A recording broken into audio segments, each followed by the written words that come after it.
Almost $3 billion worth of defense megadeals have been signed between Russia and India. President Putin is on a visit to New Delhi in order to cement ties with the fast-growing economies as they continue to try and boost their global influence. RT's Maria Finoshna reports on how their improved world standing could be worrying some in the West. Russia and India have signed around $3 billion worth of military contracts today, and many experts have already said that that is very important and that is very symbolic. Why?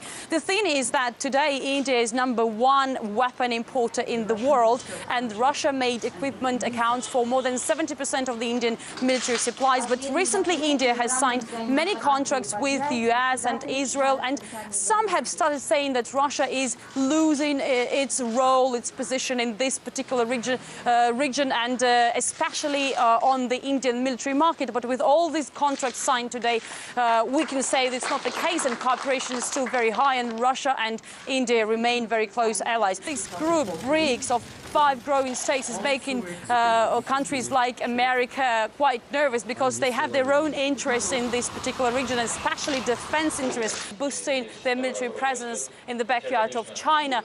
And by this visit and by this gathering today here in India, the increasing role and importance of this group of BRICS that experts say actually is able to counterbalance the Western dominance in the world has been stressed and outlined again and again.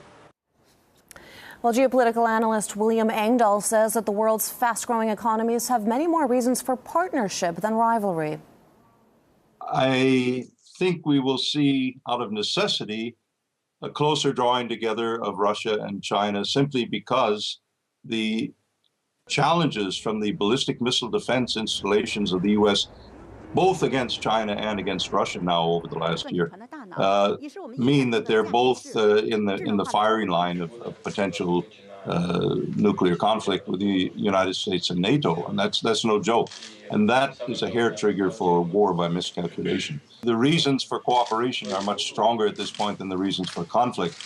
India is in kind of a peculiar position. It's a enormous potential for economic growth and enormous problems of backwardness, the caste system and so forth that hinders that if we compare it with, say, China or certainly Russia. But the potentials are there, and I think the synergies are there for the cooperation between China, Russia, and India.